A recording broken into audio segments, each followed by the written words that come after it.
So today's webinar is a little bit different from my normal one. So rather than focusing on data protection, I'm focusing on about what you should be thinking about when changing or reviewing a system or an application, because there's been lots of changes that have gone on in the last couple of years in organisations.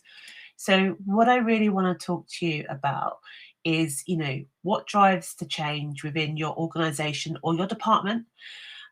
What are your current practices in terms of how do we map them? How do we identify where the blockages are or the inefficiencies? What does our ideal future system look? Let's paint that picture. Then I'm going to talk to you about how do you build that specification so that you can go to market with, and then I'll briefly introduce you to people data process. So let's kick off proper. So what's the need for driving change? So I've been working in the world of data for almost 20 years now. And over time, I've worked in public and private sector. Over time, I hear many of the same kind of statements. It's too hard to find a document, or we've got too many different versions of the same information, or when I run a report, the accuracy of the data is really poor, or our numbers are much lower than I was expecting. I don't understand what's going on. Or all of our communication is via email. We don't actually put any of it into the CRM. And I've worked with some from big companies where actually there are thousands and thousands of comms messages going on through email. And when it comes to actually trying to find out what's going on with a particular customer when they're searching the database, they don't know because it's in an individual's account. Or we have situations where the software solution that you're currently using might be server-based, and you're being told it's no longer going to be supported. So, alarms start going off. So typically there will be a business driver that's deciding a change. Some of it might be driven by employee frustration. So you might receive quite a few complaints from people saying, it's taking too long to find this, or I don't understand how to use it, or your analysts are looking at data and they're like, oh, this is just, the system's not working, we need to get a new system. So quick question to everybody on today's call. Have you, and it might not be in your current workplace, but are there any common frustrations that you hear about a system, an application, or a process where it's just like, we just need to get something new, this is no longer working for us? Do any of you get those kind of messages, or are you one of the people that are frustrated with your current systems and processes? Can see some chatting going on. So,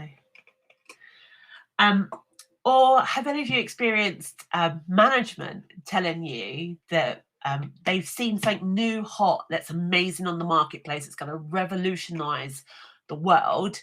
This is the system we're going to introduce, and you might be thinking, hold up, I think our current systems can actually do the job, they're just not being used as best as possible. Have any of you experienced that, where you're being told by senior management that a new system's going to be introduced, and you're like, oh, I think we might have one that works?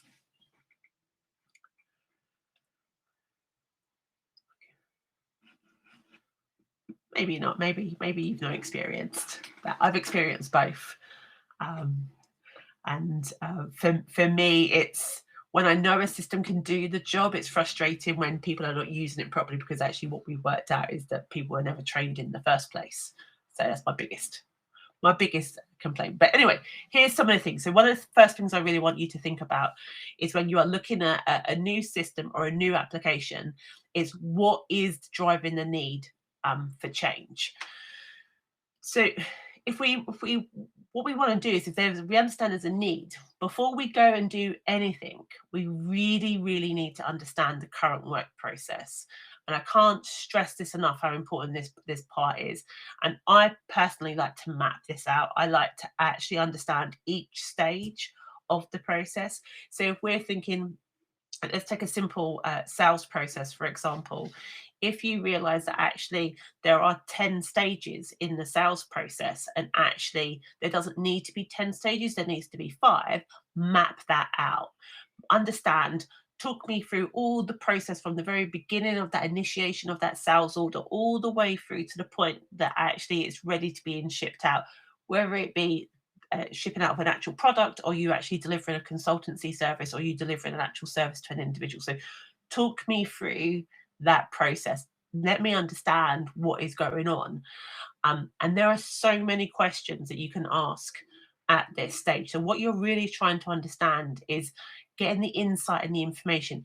And you might be able to start originally putting down onto paper what that is, but you will need to talk to people throughout the process who are involved in this, who it is their job, because they will tell you things that you probably are not aware of that are causing them frustrations, or maybe causing a backlog or a delay in the process. So, how long does it take to create a document or a record?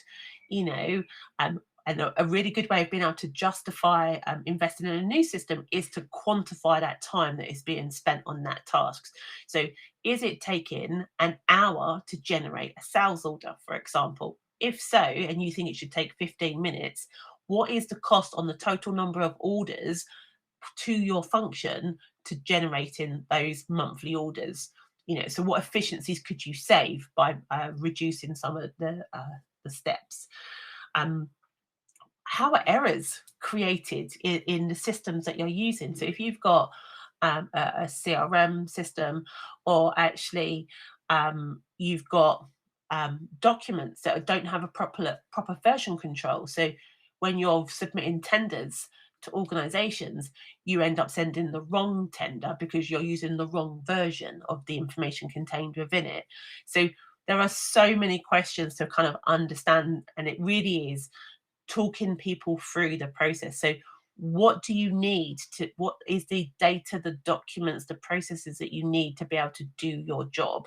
How are you currently using it? So how do you use your email system? How is it that integrating, or is it integrated into a CRM or into a database? Or is there parts of the process that are actually really manually, that they're manual driven in terms of their paper files?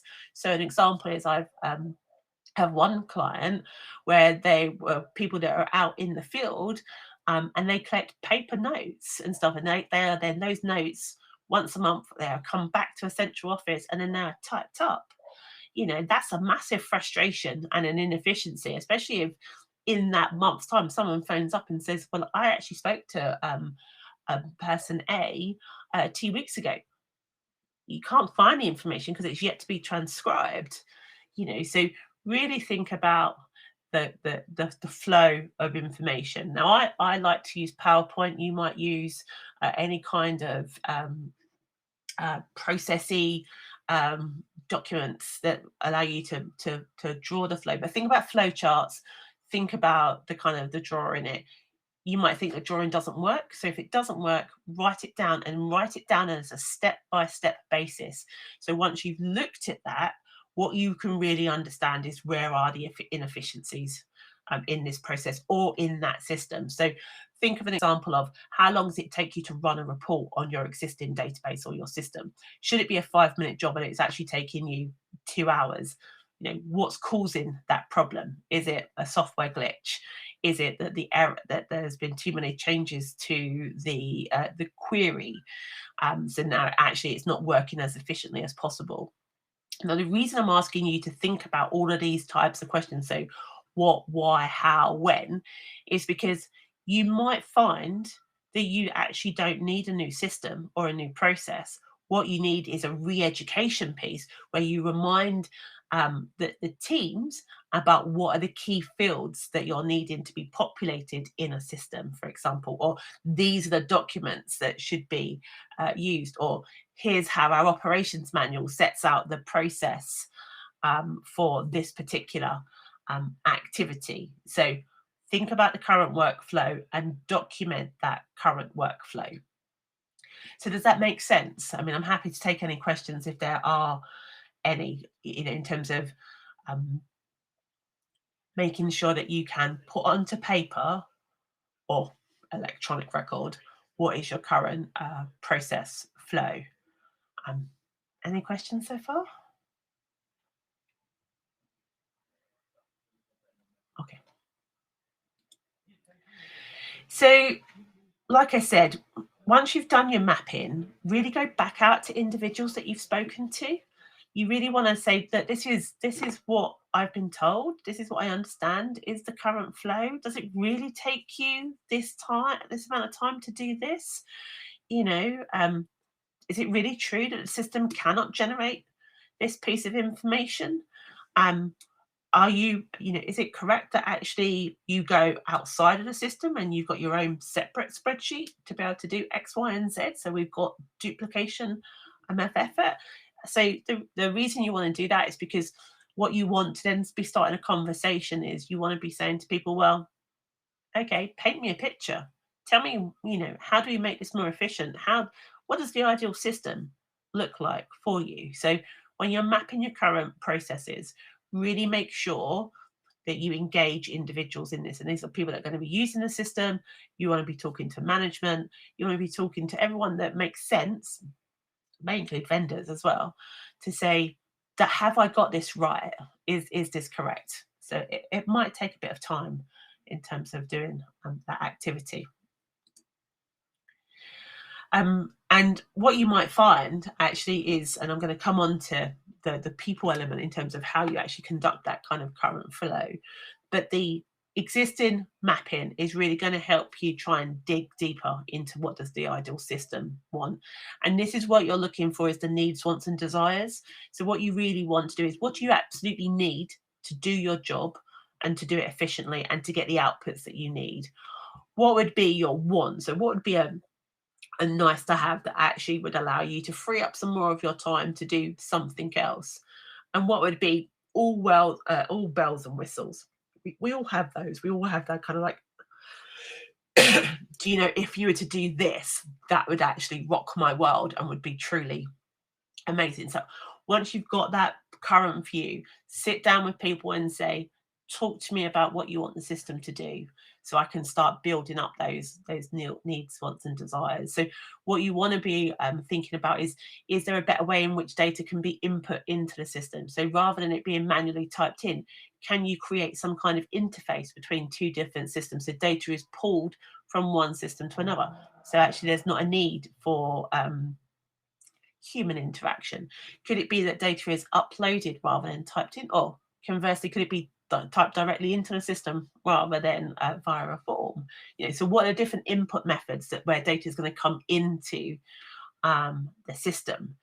Think about the different data needs. Now everyone will have different data needs, but what you really want to be thinking about is, what do we need to collect? Why are we needing to collect this information? How's it going to help us with our outputs and our reporting? So if you have financial reports that need to be produced at the end of the month, or if you need to know how many leads that you've converted, or how many service users have you helped as part of your service offering, what are the outcomes? And to be able to generate those outcomes, what information do you need to be able to create those kind of outcome reports? And then think about the outputs. Does data from this existing system need to feed into another one?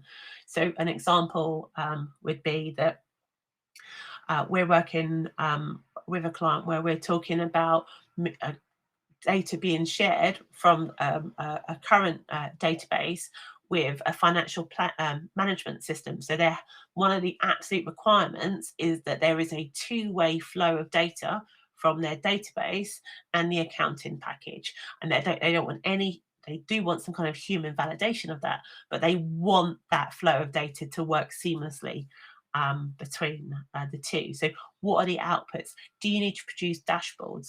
Do you want data that's going to go into some kind of flashy analytics tool? Or in actual fact, do you want the system to do that? Do you want to be able to run dashboards so you know what your conversion rates are, or the impact, so to help you with impact reports? Do you want to know response times to questions and queries?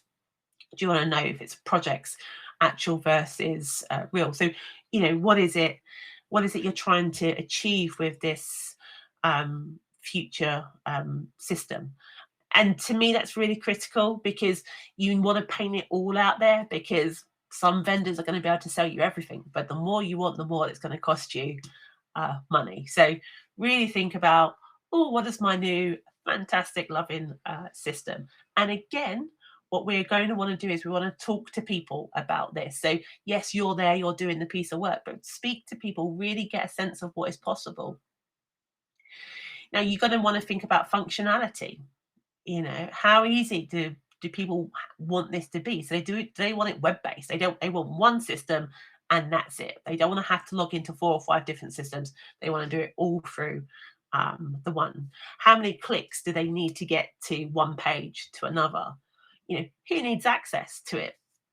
I work with some people where they're like, everyone has full access. We're not bothered about different user permissions, whereas other clients are like, hold up, different functions have different levels of access to different systems. So you do need to be considering the access levels. You might also need to consider how many people actually need access to the system, because for some systems and applications that are out there on the marketplace, it is driven by the number of user licenses. So it is an important question. How many people need access to the system? Do they genuinely need access to it? Are there, is it just view only? Is it read write? Is it full admin access? So really get a sense of the permissions to the system. And there should be no shock. I've told you to draw the current flow, so show the future flow. And the reason that's quite nice is if you can do a comparison between this is what the current flow is and this is what the future flow is, you can say, did you know the current flow has 10 steps in it? And we have done this for a client who is in London, who is a warehouse. We essentially had a 10-step process, and a lot of it was email driven. We removed 3 or 4 steps of that because there was a product on the market that could do a lot of automation. And you can say, you actually free up half a day every week of your time if you were to go down this process and you were to do these following flows. So it's a great way of winning people over, especially when we're talking about budgets and stuff. So consider drawing future flows. Have any of you are any of you looking to go out to market to new systems? Would you see drawing a future system as something that would win the hearts and minds of senior management?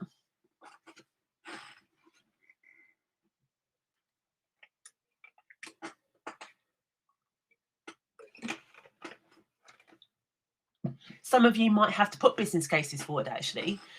So what do you need to convey in the business case to be able to win the budget holders over to get cash to support you? Because sometimes if it's too expensive, you might not get it. Now, the other thing you want to be really thinking about here, and this is something that's actually really quite important, is you really want to be seeing whether or not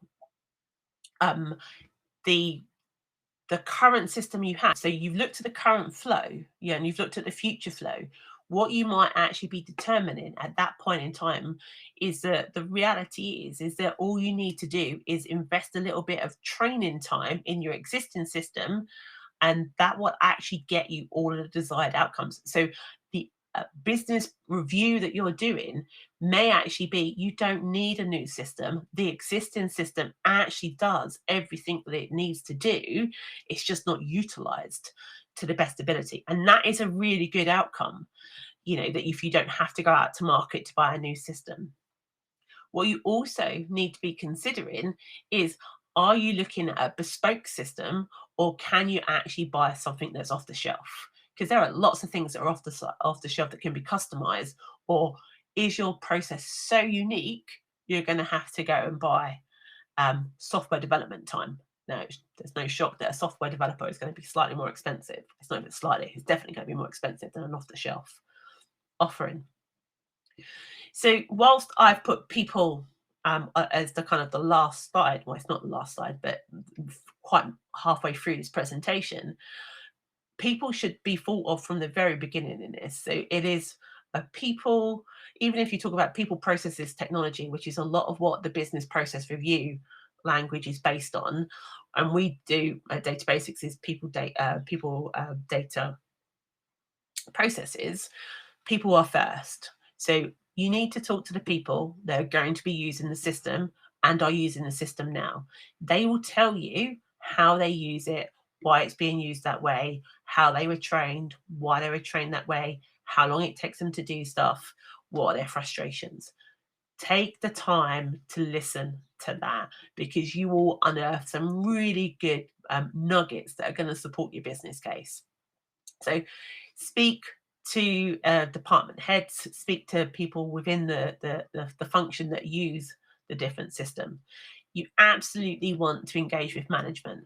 Management are the ones that are going to be seeing the business case. They are going to be, you want someone that's going to champion it for you, who's going to uh, hopefully win the hearts and minds of the senior management team over. If you need to go to the board of trustees, if you're a charity, who do you need to involve and that's sponsoring this from a board or a trustee perspective? You want their buy-in on of this, because it shouldn't just be, it should be bottom up and top down kind of process. And absolutely speak to your current vendors, because you might not use the system, but if you speak to a software supplier, they might say, actually, we've got a plugin for that, or we can do that. This is how you do it. Or did you know we have a whole training resource on our application? The staff can be trained on how to do it. Or actually, no, we can't do that. And it's might be on our roadmap, which is a language that a lot of software developers use, but it's not going to come in for 18 months. So involve people, at all different levels, and you may have to go external. If your systems actually engage with external partners, then you might need to talk to them about how they interact with your system. So people is what we need to be thinking about. And what does that actually, let me go back one. What does that look like? So ways in which I deliver this. So we've got surveys, depending on the size of the organization, we can do staff surveys that go out, that gives us a bit of an insight in terms of key questions. So how long does it take you to do stuff? Why do you collect it? How do you collect it? What do you need it for? So we get some information. Where's data actually stored at the moment? So we kind of get that insight. It's a very good way of being able to do it. And there are cloud-based surveys tools out there. Or if you're using Microsoft, you can use the Forms function in Microsoft, or the Google Forms function within Google. Department heads and management, I'd want to do interviews. I'd actually want to sit down and talk to them. You're probably looking at 60 to 90 minutes. You want to be able to talk to them and say, well, this is what I'm hearing. What's your view? Why? What's driving you to want a new system? How is it going to help you with your role? And again, if you can get a chance, speak to somebody on the board. And again, system current providers, you might get a phone call. You might want to do it through the chatbots, depending on how easy they are to contact. I've had conversations with people through their chatbots. I've phoned them up, or we've had an email back and forth. So, and plan this in, because this is going to take time, depending on how big your organization is or how big the function is. Some of these can take a couple of weeks to really get together. So involve people in this process. They are critical to it. So what we've now got is you've got a picture of your current processes. You've got an idea of what people say is what their future look is. And then you've talked to people. So you've got evidence as well to support why it is how it is and what the future system needs. So you've got the people, you've kind of understood the data that you're looking at, you understand the processes. What you now want to do is start pulling together that specification. Now, this is what you are going to use when you go out to the marketplace. And the marketplace being the online world, you might want to go and actually talk to software developers. But typically, you're going to be doing a lot of desktop research at this point in time. So you're drafting your specification as, what's the purpose of this system? What are we trying to achieve with introducing this new process and this new system? You want to describe the user needs. So what do they actually want? So what functionality are you looking for? What dependencies do you need in terms of within the system? So what different elements of a system need to work? What are the features? So do you want it to be able to interact with Outlook or Google? Do you want it to have the ability to have plugins? Do you want it to be able to sync with things like financial management systems? So think about the system features. You want to be thinking about, well, how often does it get backed up? How secure is the system that you're wanting it to be? Do you want it to be desktop based, cloud based? What is it that you're looking for? So describe the features. And then I always like, if you're going out to talk to software vendors, it's good to have a diagram so you can talk and say, this is what we're looking to achieve. So draft your specification. It's typically a Word document that has the kind of these kind of features in it: user needs, system features, wants and desires. So needs, what is absolutely critical, and what is the desires, which might hedge your bet. So if I was to apply this to the recruitment world, so if you think when you're recruiting a new member of staff, you have your absolute, this is what we need on a person specification. But if we were to get some desirables, this would be amazing. So it's not dissimilar to that recruitment process in terms of when you're looking to identify a new system. Think about what your budget is. Now, a good way, so when you're first looking at this, you might think, actually, we've only got £2,000. Um, Now, recall what I said earlier in terms of how much time is it taking people to do this particular task or this activity. So if you can understand the resource cost and the time that you will free up by introducing new automation or a new system, that might help you put forward an argument to say, actually, what we need to invest in is £10,000. And actually, we are going to get that from the business by the efficiencies that we are going to save by introducing this system. So think about what are your costs in terms of per license. Think about when you go out to market, you want to be thinking about, are there migration costs? So is there a cost of taking data from your existing system to your new system? Are there ongoing support costs? So there's normally an upfront cost, and then there's an annual subscription or a retainer fee. What your timescales. So if you want something tomorrow, you're probably looking for something that's going to be off the shelf, versus if you've got a year or so, you might be looking at something that is more bespoke based on your needs and stuff. So really understand your budget, because that is going to help you, like you do when you go on a holiday. You look for a 5-star and realize 5 stars outside of your budget range. Actually, what you're looking for is a 3-star holiday, but actually it's got quite a lot of what you actually want in terms of a swimming pool, access to a beach, some children's activities for stuff. But yeah, you don't get food included. Oh well, but actually the holiday itself meets your need. So think about your needs and desires, and then your budget that's going to meet that.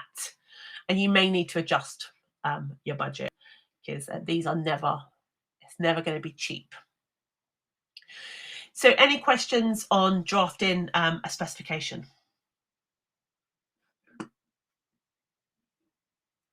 Cool. So this is what we do. I'm hoping that comes up okay on this slide. So we ask you to understand your landscape. So these are all the different types of questions that we will ask throughout the process. So we want to engage people. If you get people involved at the very beginning, then they can become excited. And you might think that's not possible, Kelly, but it really is. I mean, Regina and I sat in a meeting with a client a month ago when we'd set up meetings for demos of systems. And it was amazing to see the staff saying, oh, a system can actually do what we want it to do, and it actually does some of the desirables as well. And it's great to see that level of excitement, because if you can get them on board earlier on, it means that the process of implementing this system is going to be so much easier. So involve the people, who collects the data, who wants the data, what are the data needs. Think about the data that you're actually collected. So how's it used? Why is it needed? Is there any data that is being missed? Think about the processes, how it's collected, when is it collected, how often is it collected, where is it stored, and then you've got below it in terms of, if we can introduce a robust way of working, you've got a sustainable and efficiency processes, which ultimately reduces your frustrations, makes staff super happy, or happier. You've then got sustainable processes because you've actually got data that is supporting really robust decision making. So you've got confidence in the data that you're looking at. You know that what's going in and what's going out is really good quality. You've built in the right levels of validation. You're confident about the system that you're going to introduce. And then you've got engaged people. So people that really understand what they're collecting and why they're collecting it may then put forward fantastic suggestions about how the system can be improved in the future. But the way you engage them is through meetings, through workshops, through training. Get that stakeholder analysis. It might not just be staff, it might be external as well. But it is a continuous ongoing process. So people really drive the change. They will help the change happen, and they're engaged, which means ultimately you have less frustrated members of staff, hopefully better quality data. The data that's then being collected is the right data at the right time, and it's going to be used for the right needs. And then you've got the processes that really help you. So you have reduced any inefficiencies, and helps you keep on track of that. So this is the people data process that we take people through. So that's it. It can be a time consuming piece of exercise, but you will absolutely be able to put a case forward for a new system, or simply modifying your existing system if you feel that actually your system already is fit for purpose. So don't be afraid to say, actually, it works, the current system. We don't need to change it. We just need to invest in some training. So there still might be an investment cost. So that's me. That's me done talking about change and business process reviews. Any questions? Any comments? Has it been useful? Is there anything that you thought I would cover that I've not covered? Which is always a useful question and challenge for me.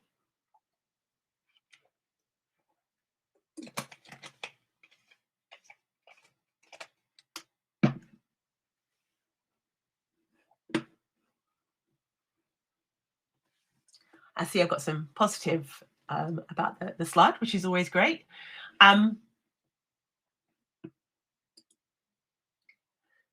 If there aren't any questions, and I appreciate you've given me half an hour of your time, I don't want to put you on the spot and keep you here for longer than is necessary. As is always the case, you know that you can reach out to me if you have any questions about what I've covered today. I'm always here to respond. There will be a copy of this recording made available on our YouTube channel and our website. I appreciate all the feedback that you've given me. Hopefully I've provided you with something that is going to be useful for you to take forward. And this comes from a data nerd, really, listen to people when they're telling you the system is not working and things can be improved, because if you can get people on at the very earliest stages of this, it will save you so much time in the long run. So thank you all very much for your time. Here's all of our socials. You know how to reach me and follow us. And yeah, thank you very much. If there are no questions,